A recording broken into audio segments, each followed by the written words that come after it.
Let's talk Tanya for the second day of the second Adar.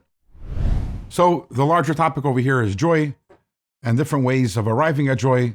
And what we're talking about over here is becoming besimcha, that being happy by contemplating the nearness and closeness that we experience with God.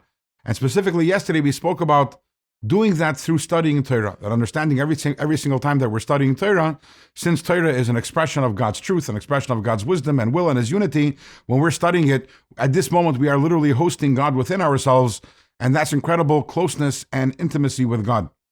But we said that only is for the time of the day when we are studying Torah. Most people are not able to study Torah the entire day. So how about the rest of the day? So the Rebbe says, first of all, so let's say you can only study Torah for half an hour in the morning and a half an hour at night. That's the max that you can do. But what do you want to do? You want to study Torah the entire day. And therefore, you know that if some of your time is going to become freed up, you'll use that time for studying Torah. You wish you could study Torah the entire day.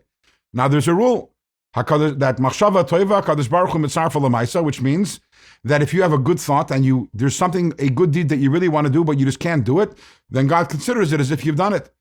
So in this way, even though I'm studying Torah actually only a half an hour in the morning and a half an hour at night, but God considers it as if I'm studying the Torah the entire day because I wish that I could. So therefore, in a certain way, I'm actually hosting God the entire day. That's point number one, the Alter Rebbe says in today's Tanya. But then the Alter Rebbe says, the truth is that you can be a host for God. You can actually be a channel for God's unity and experience that intimacy throughout the entire day. And how is that? Through giving tzedakah. Why tzedakah more than any other mitzvah? Because the Zohar tells us that chesed deroya yamina, which means chesed, kindness, is God's right arm. In simple words, that means that when we are kind, when we practice kindness, when we give charity, we are right now an extension of God. We are being God's right arm. We are being His agent, and we are channeling God and God's truth and God's unity. That also is an incredible closeness. But you're going to say, okay, so I work, but I only give a certain percentage to charity, 10%, 20%, whatever it may be. The Alter Rebbe says that's not the point. The 20% that you give to charity actually elevates and lifts up the other 80% also. How is that?